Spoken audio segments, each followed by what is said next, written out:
Welcome to Celtic State of Mind. I'm Paul John Dykes, and today I'm delighted to be joined by Natasha Meikle and Lawrence Connolly. Apologies, we're a few minutes late, a few technical hitches, but we're here now, and we want to talk about all things Celtic. We've got a big game, every game's big, to try and maintain the professional pride tomorrow night. Interestingly enough, Natasha, Jimmy Goodwin comes out and says they have no fear. I think that's one of the biggest issues this season. No one seems to have any fear when they come to play Celtic. How can we get back to making our games against these teams events where, you know, they're maybe going into it thinking we've got to keep this down to 3 or 4-0. They don't think like that anymore against Celtic. They think they can take a win off us. Yeah, and I mean, rightly so. They just have to look at the results other teams round about them in the league have managed to get against us, and they think, why not? We're there for the taking. And that's probably the worst criticism you can give to a Celtic side who expect to be dominant, is that other teams lower down the league think that we're there for the taking. But when we've been performing the way we have, then that's to be expected. I think the biggest issue for us this season is that teams know how to play us. Mm-hmm. They know how to play against us. You put the back four under a bit of pressure and they tend to crumble. So, you know, if you block off our wingers, stop us getting width, put pressure on the back four, cut off the supply to Edward, and you figured us out. And it's not that hard, because unfortunately, you know, when we tend to go a goal down or aren't scoring, we don't have a plan B, and teams have sussed our plan A, and that's why there's no few factor. You know, when you're talking about that, and when you're looking at some of the goals, a lot of the goals actually that we are scoring are down to individual pieces of brilliance. They're down to long-range efforts. Lawrence, how concerning is that, you know, we don't have a plan B, we don't have a range of ideas once we get to that final third?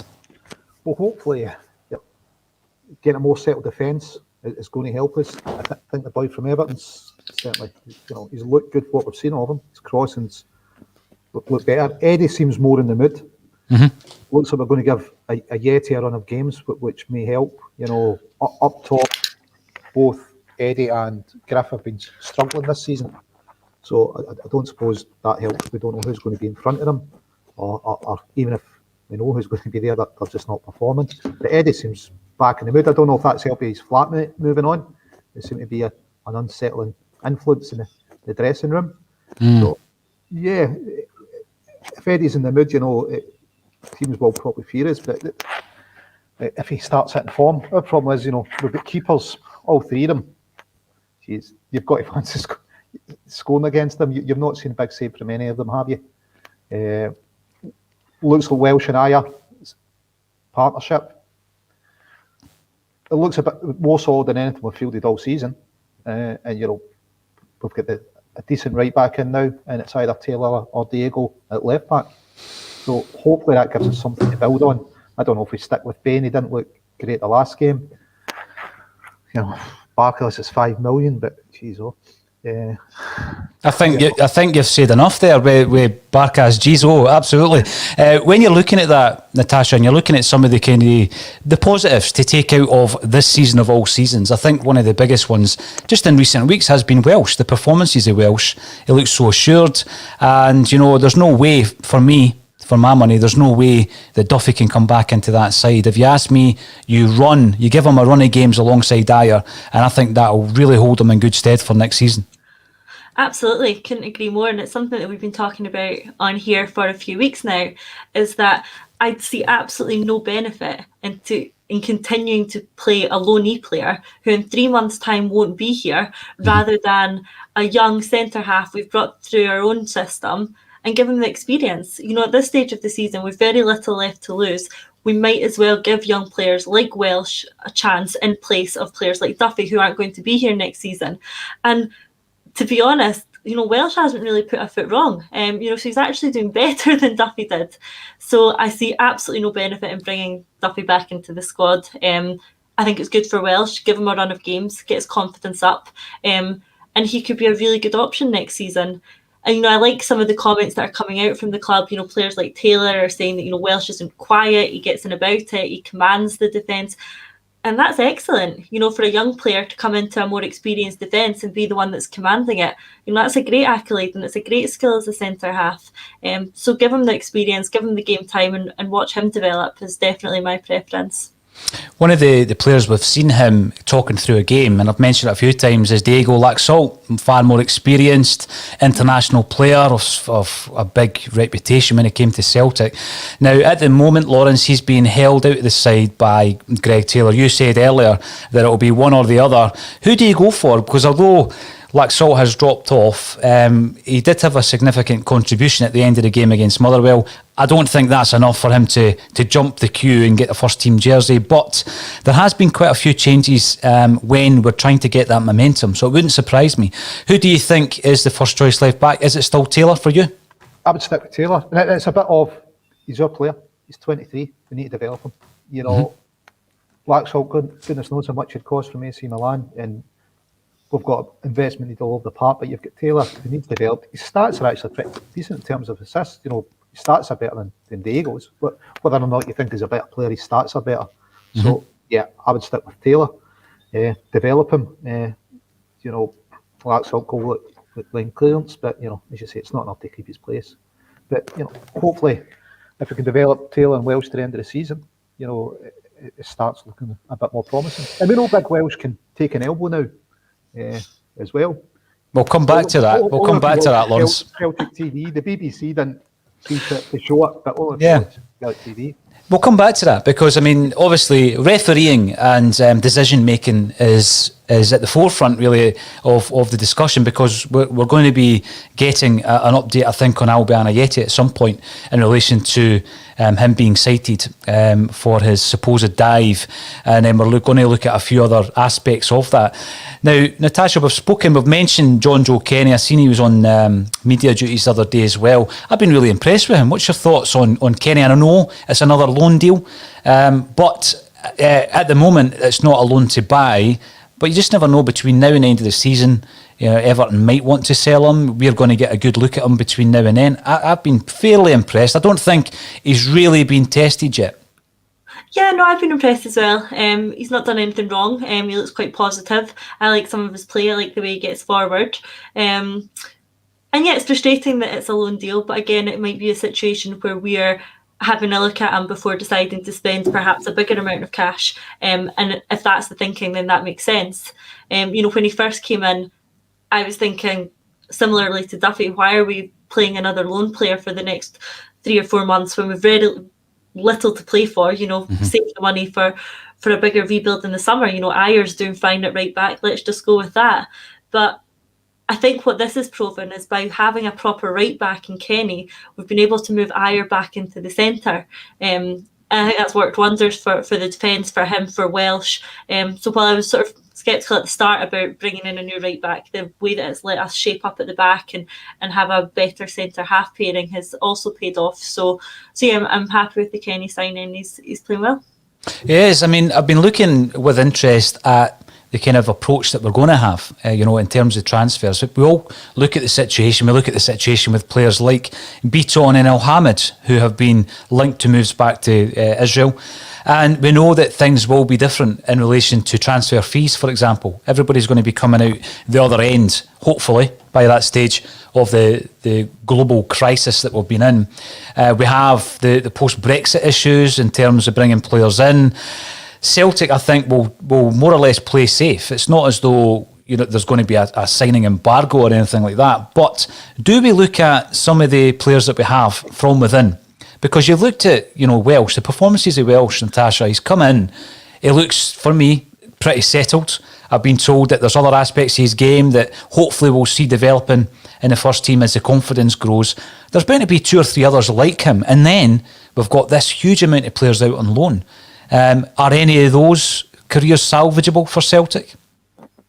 Yeah, we've got Jack Henry out on loan, who, by all accounts, is having a very successful loan spell. Perhaps we bring him back and take a look at him as a possible one to keep in the summer. Shved obviously got off to a terrible start in his loan spell, with the manager being really critical of him. But, in recent weeks, he seems to be doing much better. As manager said, he's integrated into the squad more, he's scoring goals. So again, he's perhaps one that we've been watching on his loan spell, and he's part of the plans for next year. So things are going to be more difficult in the summer in terms of signing. Brexit issues, for one, are going to make things much tougher for a club like Celtic to sign European players. So that might make us look to, firstly, what we already have, and secondly, to our own development system and to English players. So, the players that we're bringing in might be more limited to that, and it might make us perhaps take a second look that we might not have otherwise done at players already on our books like Shred and Henry. Yeah, I think that's going to be important, obviously, for any incoming manager, because Lawrence Connolly, I think you put a wee dampener on proceedings when we were talking about the future and talking about the changes. We've seen some of them already. We know that Dominic Mackay will be replacing Peter Lowell. There's been talk of a director of football, which I think is the only way forward for a club like Celtic under the circumstances. Some people are looking at the possibility that Neil Lennon will still be in charge. I can't think of a future beyond this season where that's the case, Lawrence. Do you still think that might be a possibility? Listen, it's still possible until Dermot decides otherwise. But if we're going to make a change and it's going to be director of football, you bring him in before changing a manager. I mean, it'd be crazy to do something like appoint an assistant manager and then appoint a manager. You need to get things in the right order. So it appears that that's what we're doing now. The changes are kind of happening from the top down. So I think it's Lenny till the end of the season. We'll have a new CEO in. If it's a director of football, it's coming in. If that's going to be the structure, it'll be director of football. And then you make a decision on the manager from there. They have to make a decision on the manager, then decide whether or not you're going to have a director of football, because they knows if the new manager would work under it. But it definitely looks like Lenny to the end of the season. Yeah, I think I'm resigned to that. And obviously, we had someone who's appearing in the odd checker. We had someone who's in the running, if you like, for maybe not the Celtic job, but certainly for a job back in football, in Mark Hughes. And we interviewed him last week. Who else, Lawrence, would you like me to try and interview in relation to the Celtic job? I'm not quite at the stage of anyone. I know a lot of support I have, but what about Maloney, Martinez? Their gig, the contract's going to be up after the Euros with Belgium, isn't it? They're going to be on the market. The rumours are, Martinez's wife wants to move back to Scotland. Would that be an ambitious move? Martinez and Maloney? It would be ambitious. I remember, Natasha, going back to October when I finally broke and my tipping point was met, and it was half-time at Pittodrie, and I basically said that Neil Lennon had 45 minutes to save his job. Shows you how much I know, because we're sitting in February and he's still in a job. But after the game, Kevin Graham challenged me. He says, well, who would you take? And at that moment in time, I thought, right, who would be your number one choice? If you had that kind of ambition that I think a lot of Celtic fans do have, where we want to progress not just at home, but in Europe. And I mentioned that team of Martinez and Maloney, and I was criticised and called every name under the sun for having such ambitions. Do you think Celtic need to, temper their kind of ambitions in that respect? I mean, that would be absolute top drawer if we got someone like that. I've heard the names of, Rafa Benitez. I've heard Ralph Rangnick. I've heard all the top drawer names. Are we still operating in that market, do you think? My heart says yes. I think my head says no. We have to make ourselves an attractive enough prospect to get a manager like that. We have to have an attractive setup in place, an attractive salary package, show real ambitions of achieving well in the Champions League. If we can put that to a potential manager of the calibre you've suggested and give them a roadmap to where we want the club to be, and it's enough to pique their interest, then maybe. I'm concerned that we don't have that at the moment, and we're not capable of doing that, which might temper who we can get slightly. But, the club are capable of it. They're a big club, big fan base, and the resources, hopefully, to try and make an impact on European football in the next few seasons. Let's aim for the last 16 of the Champions League. And if you make that your target, then everything else can fall from that. So if you get in a manager telling them that this is your target and you're going to fund them as they need it to get there, then you maybe can get a better quality manager. The better quality players will follow, and then the league sort of takes care of itself from there. So if that's the sort of business plan we have in place, then I don't see why we can't have a high quality manager, but only the club will know if that is the business plan or not. This is a kind of frustration, I think, because as a fan, as realistic as I possibly can be, I don't expect this, but what I think the target should be every season is you win the league. That's the priority, bread and butter. And I think as a Celtic manager, you should be winning the league plus a cup. If you win a treble, then brilliant. That's phenomenal. And we've done that fairly regularly recently. But we know how difficult that is. If you look through the entire history of the club, it's a difficult thing to do. Do it 4 times in a row is astonishing. So you win the league. That has got to be your bread and butter. So access into the Champions League. What you would be hoping for, I guess, Lawrence, is that season on season, your target would be, if you were trying to sell this job to a manager, your target would be you've got to get to the group stages. And maybe, what would you say, 1 season every 3, you would hope to progress out of the groups. Do you think that would be a realistic target for Celtic going forward? Lawrence? We done it with McManus and Caldwell was a centre-half partnership under Strachan, didn't we? 2 last We did. seasons. We did. And that's what top draw kind of tactical manager coach brings you. Certainly if you have to think that was your partnership with McManus and Caldwell, 2 last 16 finishes. We've definitely had better defenders since then and not got as far.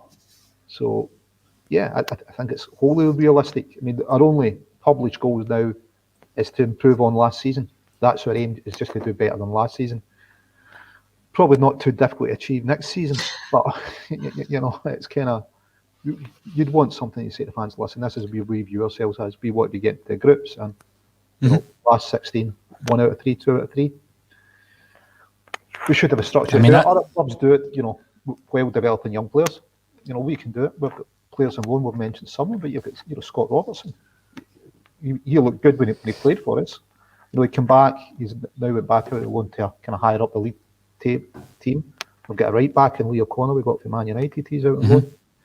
Yeah, let's see what they bring. And I suppose if we all hammered going, he was one of the better paid players, it's going to free up a decent amount of wages, and probably it'll be the same we beat on. Who knows what COVID will bring, but Dermot seems to have been pretty prescient in his business dealings, so hopefully he's got a better idea of financially where the world's going to be than us, and he's got a plan in place for it.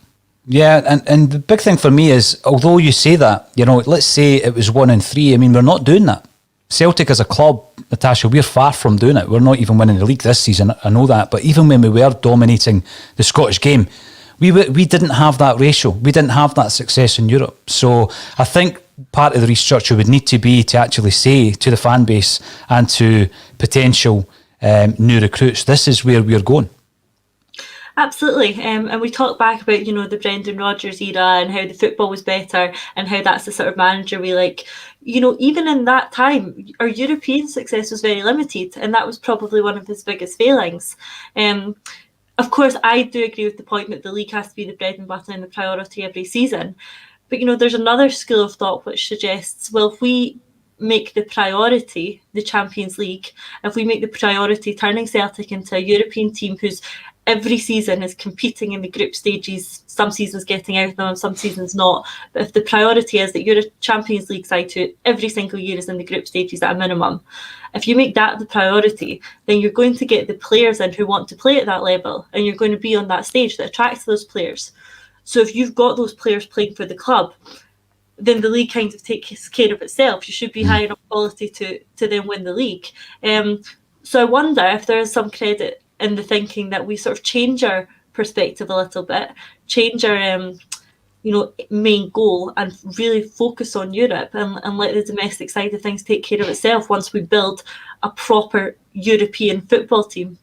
No, I think when you look at it like that, if you're aiming higher and you're looking to progress in Europe, I'm not going to say the league takes care of itself as such, but the quality is going to be there. Now, we're talking about centre-half partnerships, Lawrence, and you brought back some memories of Stevie Caldwell and Gary McManus, because they weren't the most popular characters at Celtic. But just yesterday, I did interview another Celtic player. From time to time, we're going to drop in standalone interviews. We used to do them a lot more often on the Celtic State of Mind, and we've interviewed guys like Neil Lennon. I don't think he'll come back for part 2, as I've said. John Barnes, Ronnie Dyler, loads of ex-Celts have appeared on previous episodes of the show.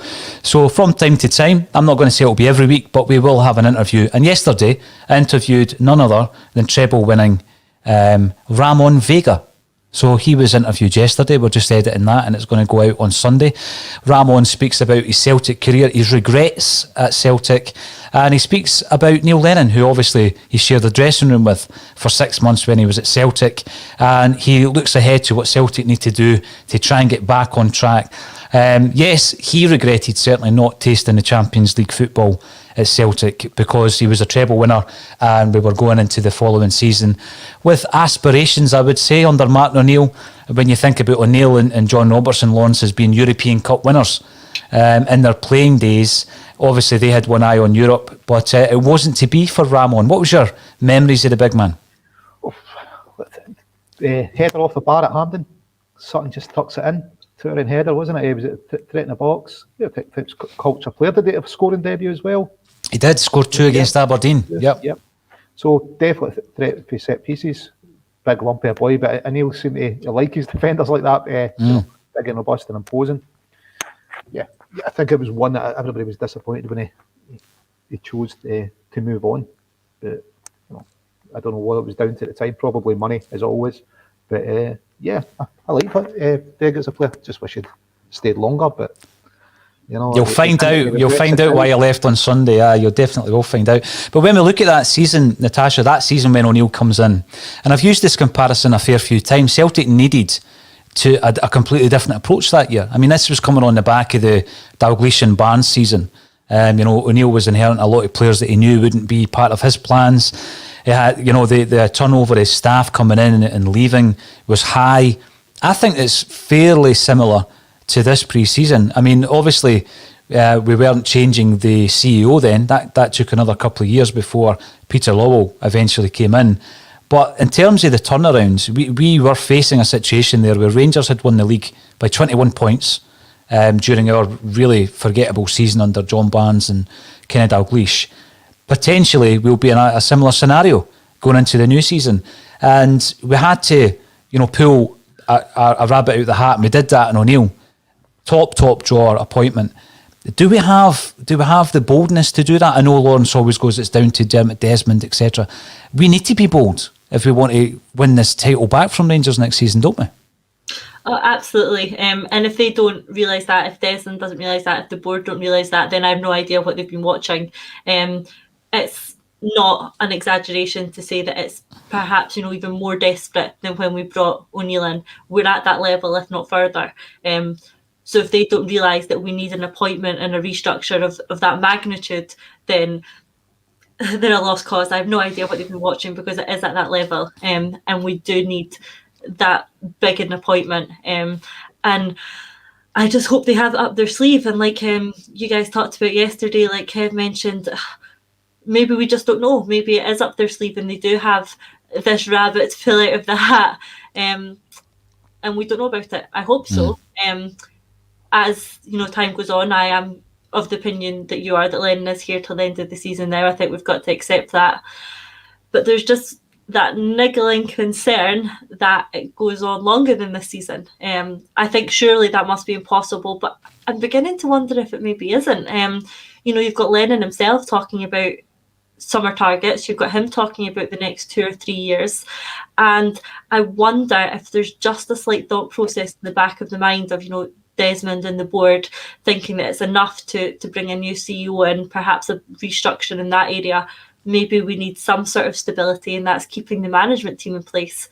If they're going to pin this season on the lack of fans, coronavirus, the players not wanting to be there, if that's going to take the brunt of the blame and they use that to then keep the management place and team for next season on the basis of stability, I just don't think that's it with the realms of possibility right now, which is a concern. It is a concern. One thing I hope they don't do, Lawrence, is I hope they don't make decisions based on what's happening elsewhere. And what I mean by that is what's happening at Ibrox. I hope they don't look at the situation over there. We all know that obviously Rangers have thrown everything at this season, and the risk has paid off. But Steven Gerrard's stock has risen massively. There are going to be suitors down south, I'm sure. And I just hope they're not looking at that and thinking, well, you know, if someone else new comes in, they're going to have time to adapt. We've just got to look after our own backyard on this one, haven't we? And I think, you know, when we look at the Rangers game at Ibrox, when Near Beaton was sent off, and we played really well, I think, for about an hour. Everybody realises that we gave a really good account of ourselves during that period. At that moment in time, I still felt that things were salvageable. I actually felt that we could still salvage something from this season, because between January and the end of the season, we really did have to keep the form that we'd seen in December going, and we all know what happened next. We jumped on that plane to Dubai. We know that, and it's just been an absolute shambles since then. But when I think back to all of that, and I think back to Neil Lennon presiding over that as a manager, and the press conference that ensued and all this kind of stuff, I cannot imagine him being in charge. Now, I'm not throwing personal abuse at Neil Lennon on this podcast. I never have done. But I just cannot imagine next season with Neil Lennon at the helm. I really cannot. No, it definitely feels like, you know, time for change. I think Celtic, if there is going to be change, have done it the right way. It's not been knee-jerk, you know, bad result, get him out, right, grab a manager available. I think it's better to do it in a more planned manner, which we've seen with the CEO. Hopefully Ross Desmond does join, you know, the board. So I think, yeah, I think the general feeling is that, you know, it's time for change. Lenny might say what is going to be 5 out of 8 trophies in his second spell, and he thinks he can still continue on. And I know he's talking about the next 2 or 3 years. Well, on the flip side, what's he going to say? He's not going to sit there and go, I'm not planning beyond the summer because I don't think I'll be here. I don't know what kind of reaction that would get in the dressing room. You know, I think the only manager to do that was Delia, and that was April. He announced after the Scottish Cup semi-final, you know, less than a month to go in the season. He was announcing that he was moving on.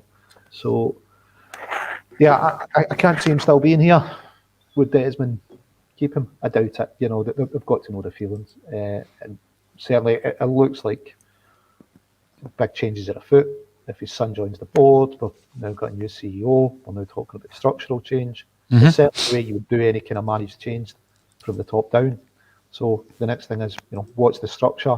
And then it'd be who's the director of football, if that's going to be the structure, and then who's the manager.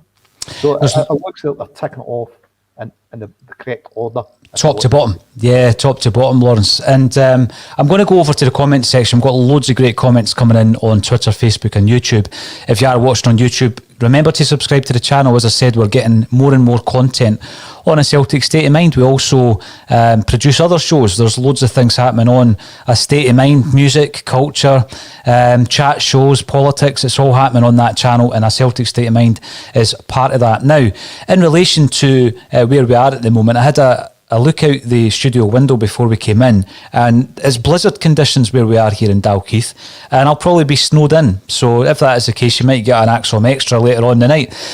Hopefully that's not the case. Is it the same where you guys are? Absolutely.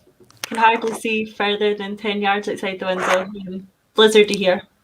I'm just thinking of the game tomorrow night. Obviously, you know, it is pretty poor conditions, but tomorrow night's game, for me, I think about the situation. We've heard it so many times, the Tony Mowbray moment. And we've seen what St Mirren are capable of. I'm very impressed with Jimmy Goodwin, who made the comment that they don't fear anyone, actually. It wasn't just they don't fear Celtic. And I think he's right not to fear anyone. The job he's done, the job he did at Alloa was fantastic. He's actually followed a similar route to Jack Ross in relation to his management. And I remember Jimmy Goodwin as a young player at Celtic, and by all accounts he's a total professional. He's a student of the game. But what I've been really impressed at watching him this season is just how he has this game plan that every single player buys into. Now, if he's got that team drilled tomorrow night, and I think he will have, on a difficult pitch at St Mirren, because to be honest with you, I can't remember, correct me if I'm wrong, I can't remember us going there and winning on a canter for some time, but I've just got this memory, you know, I still call it Love Street, New St Mirren Park, that moment, the Tony Mowbray moment, I still think that's in us. I know we've had a couple of wins, and I don't want it to happen. I'm not being ultra negative. I still have that in us. So even if we did succumb to such a bad defeat, do you still think Neil Lennon's bulletproof for the rest of the season, Natasha? I actually do. Yeah, absolutely. I mean, if it's not happened after the string of results that we've had, then it's not going to happen. Nothing now will get Neil Lennon sacked before the end of the season. I've, resigned myself to the fact that there isn't going to be a review. I'm pretty sure we're not going to hear anything. It's going to continue as it is. If we drop more points, I don't think it'll change anything, which is mind-blowing that the board are telling us that this is acceptable for a club like Celtic. We can drop the number of points we did in January. Even if we drop more points tomorrow night, nothing changes. We just get on with it, and we hear absolutely nothing from the club. Bewildering, to be honest, but I think that's just what we've got to expect now on the basis of what we've heard, namely nothing, over the last couple of months. See, even the very mention now of the review, it's almost as if I feel as though that ship has sailed now, and that is the worst part of it, is the fact that we are resigned to the fact that we're not going to get an update. It's at your fingertips. A club the size of Celtic, that ability to tap in to season ticket holders and fans' living rooms, on their laptops, on their smart TVs, on their phones, they could do it at the click of a finger. They've got everything at their disposal to do that, and it's not happening. And I'm not sure if it was you, Lawrence, who suggested, but you certainly spoke about having that address before the game on Celtic TV. There you go, you've got a captive audience, 57,000 season ticket holders. I'm not always saying make it interactive. Obviously, we know that can be difficult. It's difficult enough on this platform, but if Celtic were to do something, it would go out to a greater number of people, I would guess, on match day. Even though, to be fair, we're going toe-to-toe with them on YouTube at the moment, a Celtic State of Mind. But yeah, it's one of these things. I think the worst part about that is we're almost resigned to the fact that we're not going to get that update. Now, I've asked the question, how can Celtic regain their fee factor? And Hugh Jameson, the sight of Big Duffy at centre-half certainly evokes a sense of fear in me. Thanks for that, Hugh. Some great comments coming through. And Patrick Murphy, we can only regain the fear factor through winning, convincingly and consistently. Something that has eluded us for much of this season. An ambitious appointment for the next manager would also help. Now, when you look at appointments and ambitious appointments, if you look at the 9-in-a-row era, and Neil Lennon being replaced by Ronnie Deila, who I think it's safe to say we didn't know a great deal about. We all did our homework on him once it was announced, obviously. And then the appointment of Brendan Rodgers, completely different level of ambition, completely different approach. If you look at Ronnie Deila as being kind of like a left field, up-and-coming coach with new ideas and a fresh approach and developing players, and then you look at Brendan Rodgers being this guy who, what his calibre was. He was coming up having worked with elite clubs at Chelsea and Liverpool. And there was this potential to implement a lot of those, those functions at Celtic. Two different levels of ambition, two different approaches. Which one do you think we need come the summer, Lawrence? I think it's got to be the big name one, because the big thing's COVID season, the renewals, and it's what's going to inspire you. If you were to appoint Jack Ross or even Jim Goodwin, I don't think that's going to push people who weren't going to renew back into renewing.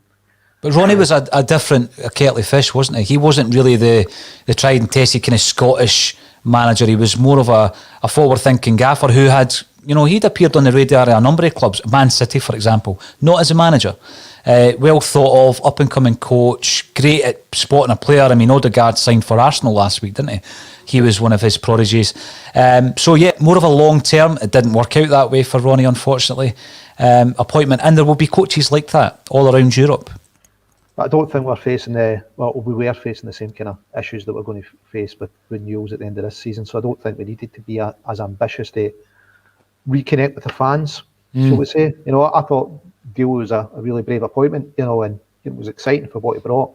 Statistically, if you look at managers who have long-term success, they tend to win things early in their managerial career. Alex Ferguson kind of been, prime example of that. But perhaps Delio's got this. It wasn't to be, he may have had a treble, but decisions sometimes go for you, and a lot of the times they definitely go against us. But that's all that stopped him I think, being a treble-winning manager. I think the job was too big for him, Lawrence. I think that's the risk. You know, if you bring in a coach who is all about developing players, I mean, he was earning his spurs in Norwegian football. You know, if it works out, Peter Lawwell's a genius, isn't he? But after a couple of seasons, it didn't capture the imagination, which obviously you could tell by looking at the stands. I mean, that's what it comes down to. I remember, I think it was against Dundee United, was it the 6-2 game when Fergus McCann unfurled the flag? Am I right in saying that? 6-2 at home. Bergett scored a couple of goals. I might be wrong. Someone will correct me, I'm sure, on the comments section. But McCann was definitely the game. And the stadium certainly wasn't full. So he hadn't captured the imagination like Brendan Rodgers did. But I'm also aware, and a wee bit wary, I've got to say, Natasha, of going for profile over ability. I mean, we could appoint a high-profile manager but not get what we're looking for. I think Rodgers had a bit of both in spades. Do you think it's too risky to go for the up-and-coming kind of European manager who, you know, might not be a household name? To be honest, that's not the sort of appointment that I would mind. You know, when we were building up to 10 in a row, we had to be very risk-proof. You know, we had to make an appointment like Rodgers, and then we thought that Lennon was the risk-free option rather than appointing another manager like Dyla. Now without, I wouldn't call it a burden, but now without the burden of 10 on your back, you know, it could be the time to go out there and take another chance on a manager of the similar nature of Dyla, young, up-and-coming European manager with good ideas, and give them a shot. The problem I see there is that that's not what the fans are looking for, I don't think. I think the board need to be really careful that the fans are already disillusioned, they're already not on side. If they want to sell 30,000 season tickets next year, they need to bring out a marquee signing by way of manager. They need to make a big appointment. It needs to be someone to get the fans excited. It needs to be someone that's going to get people turning up at the stadium to actually renew their ticket and commit to next season. The board need to make that commitment themselves by appointing a big name manager. It's not risk proof either, but just the way the feeling is around the club at the moment, there needs to be that signposting of, we're looking to achieve something big here, here's your big name, and we'll fix this next season. Now, OB Boy comes in to say that's the $1 million question. It certainly is. Just on that, a wee update on A Celtic State of Mind. Obviously, the success of A Celtic State of Mind is down to everybody who tunes in on a regular basis, but also all the contributors, because they make my life so much easier. Lawrence and I haven't had a falling out for a wee while. I think that's maybe down to yourself, Natasha. But it's all about opinions and changing people's views on subjects that basically involve Celtic, which is what we're all interested in. But we do keep up to date with the kind of figures. We're going out on various platforms, YouTube, audio podcast platforms. So everybody from Spreaker, who host us, right through to iTunes. We're currently in the top 10 of the UK charts. We're sitting at number 9. We were number 1 in Luxembourg a couple of weeks ago, by the way. And for some strange reason last week, we flew up the charts in France. I don't understand it all the time. Maybe the Swiss charts will get a wee boost on Sunday when Ramon Vega's episode goes out. But we're also on Periscope, which Twitter uses, and Facebook Live. But over the last month, our figures were 1.2 million, which is absolutely incredible. It's amazing. To give you some perspective on that, 2 Januaries ago, our monthly figure was 8,500.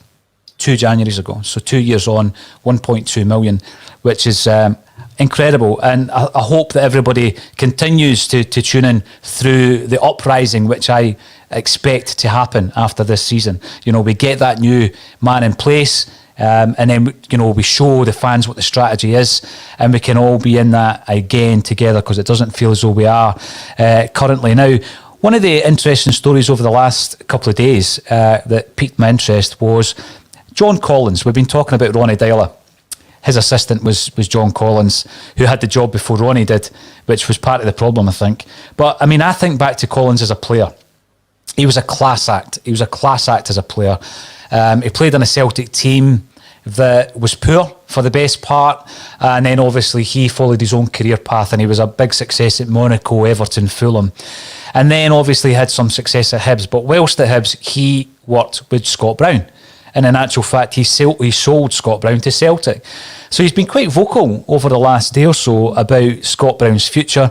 And he actually reckons that Brown should have been replaced before now. Lawrence, I'm going to come to you first. Do you think that's been a harsh assessment by John Collins on the captain? Well, no, because we've definitely been left vulnerable when we've left it to the stage where it's beyond what Brown's capable of, what we need to do. But saying that, we brought in players that we thought were going to replace him. Kouassi, Soro. Kouassi didn't work out, but when you get to the stage you don't have a ready-made replacement, it's going to dip. And sometimes it's not just a position. Natasha was talking about Welsh speaking. Well, Brown's very vocal when he's in a team, so was Lustig. You know, who are the vocal players within the team that help organise things in the park? So I don't think it's harsh that we should have somebody in before it, and it should have been getting bled into the team. You know, whether it was Brown playing two out of every 3 games or somebody coming in on for the last 20 minutes. It's certainly something that we've not managed to transition of as smoothly as it could be. But it's always going to be a hard transition to manage when you lose a player like Brown. But yeah, it could definitely have been managed better. But yeah, I mean, Collins is entitled to his opinion as anyone, isn't he? Yeah. But when you look at Jack, he was going to sign on for Celtic for 10 years when he signed. It was Billy McGill talked about signing a 10-year contract.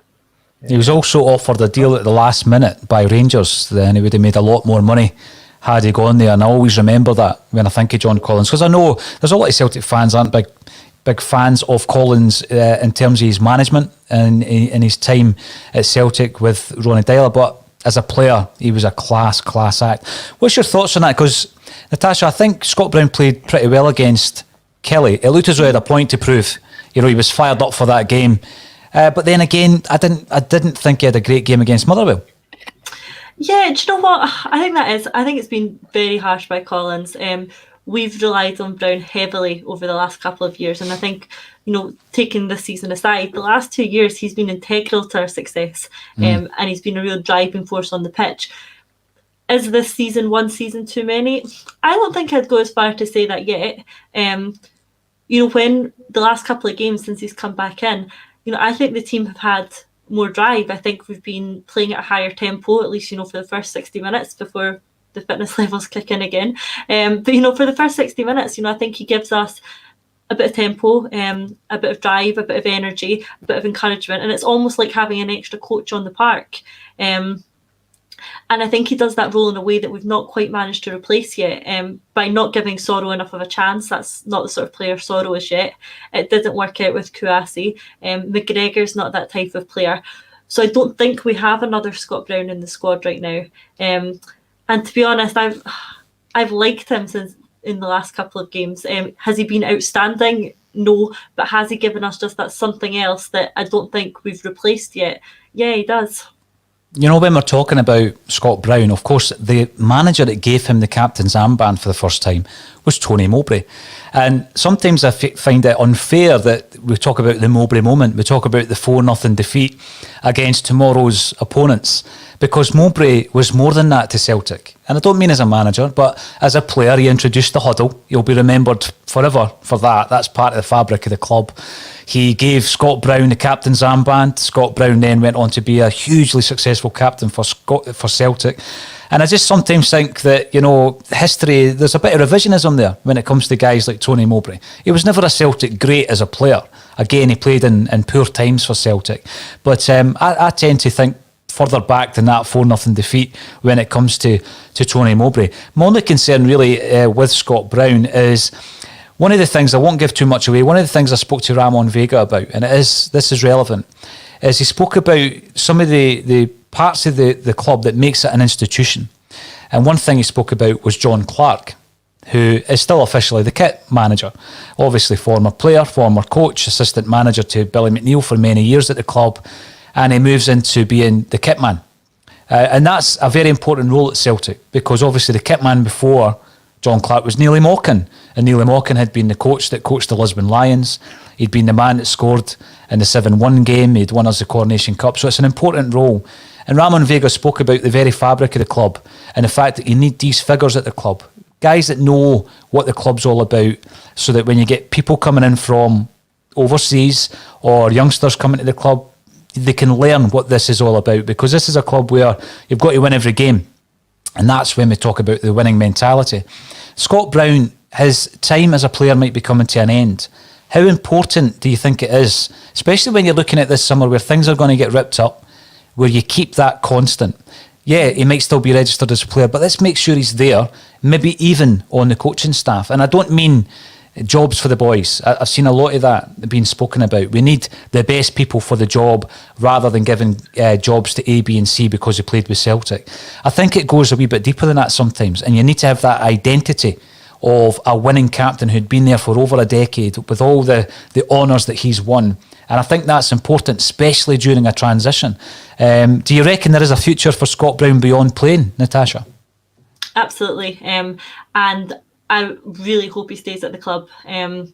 Like you said, that knowledge of playing for Celtic, what it takes to play for Celtic, to be a Celtic player, be a Celtic captain, that's invaluable. And, we're always reluctant to lose that. I mean, you just have to look at our last captains. We've got one of them in the dugout. Stephen McManus is then a coach. The captains do tend to stay about. And I'd like to see us do the same with Brown and keep him in some capacity. Maybe next year he does stay registered as a player, but is more on the sidelines.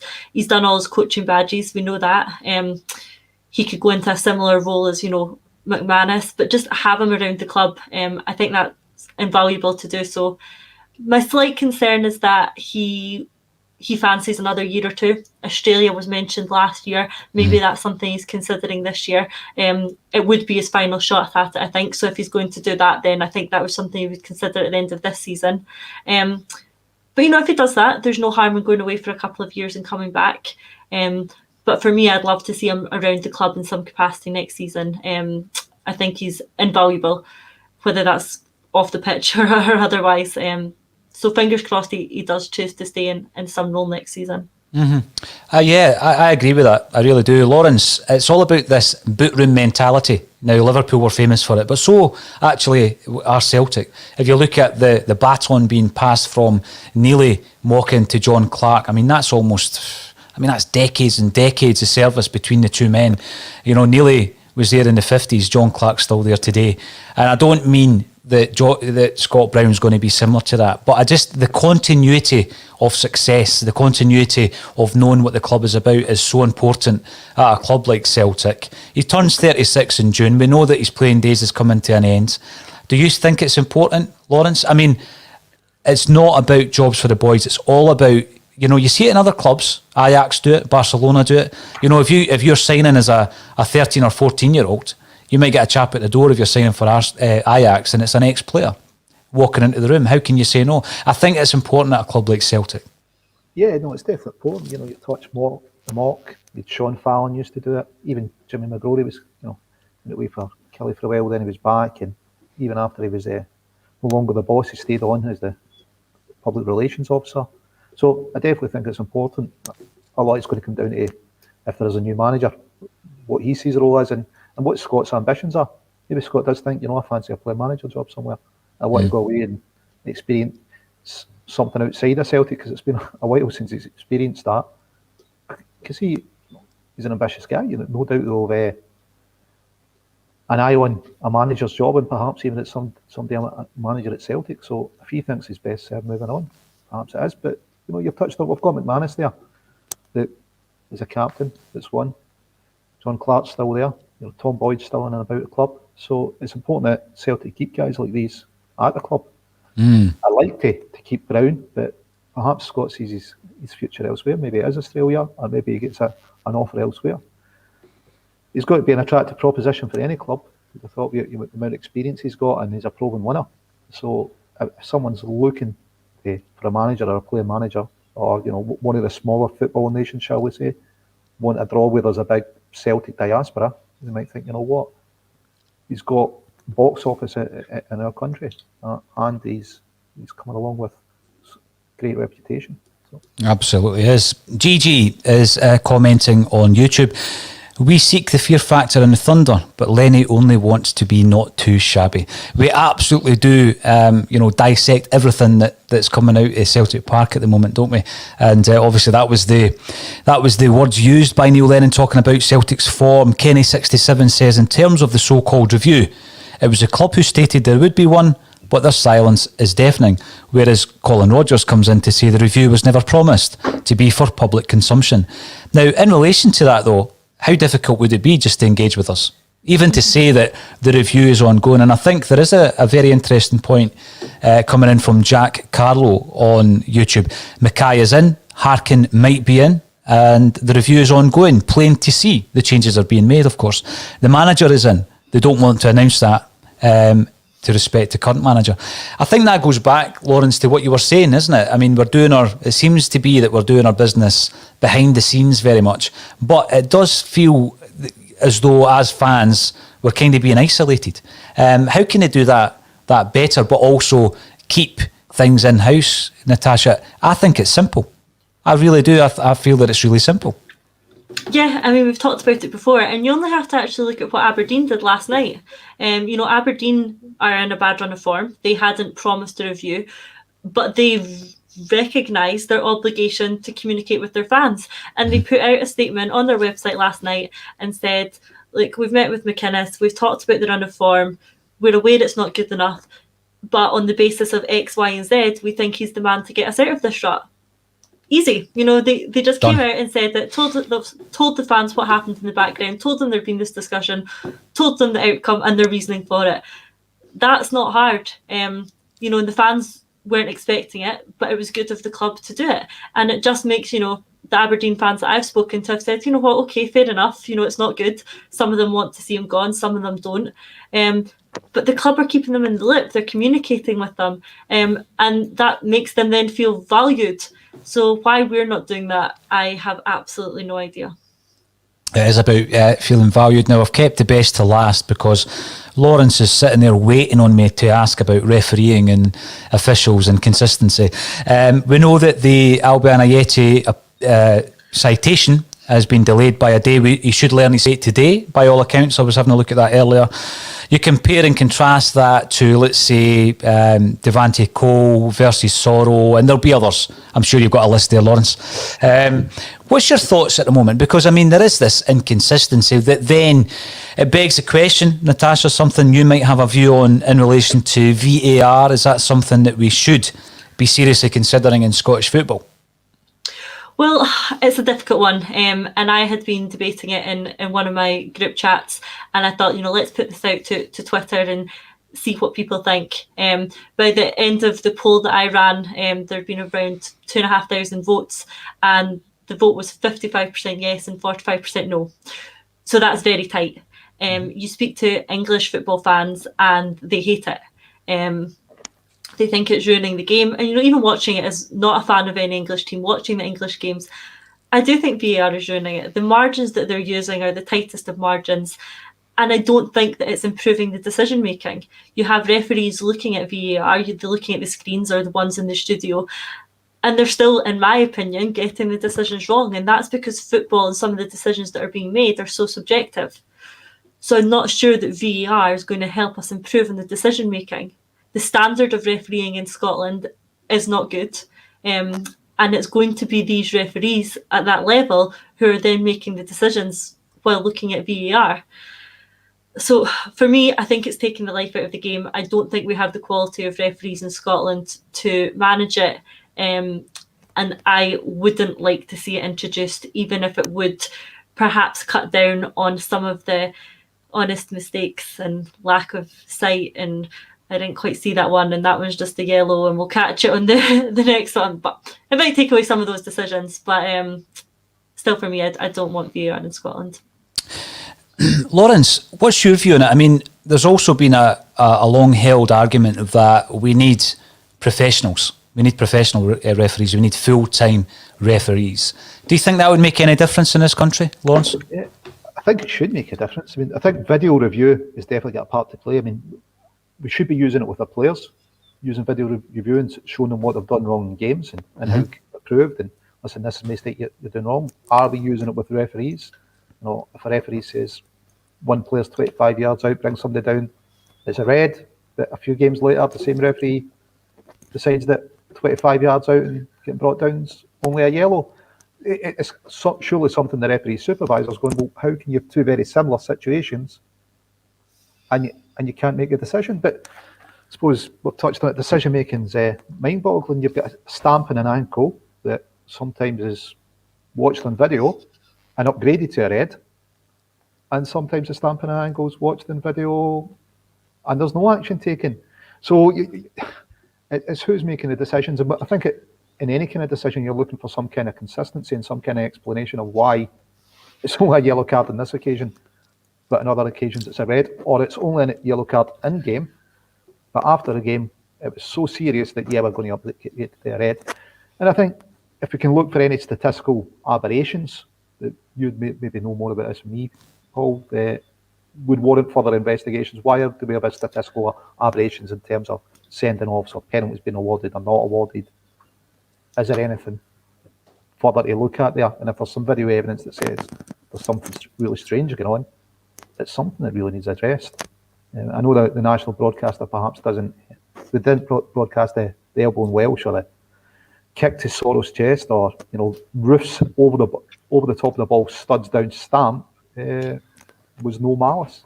You're going, well, malice or not, it's endangering an opponent. It's as straight a red as you'll ever see, but you have the national broadcaster coming out and saying, it's probably only worth a yellow. Don't know how they've come up with that. Over the top of the ball, studs down stamp. Even beyond that, because again, Lawrence, you've touched on a subject that comes into our discussion time and time again in terms of the standards and the consistency, to use someone else's words, that is applied in Scottish football.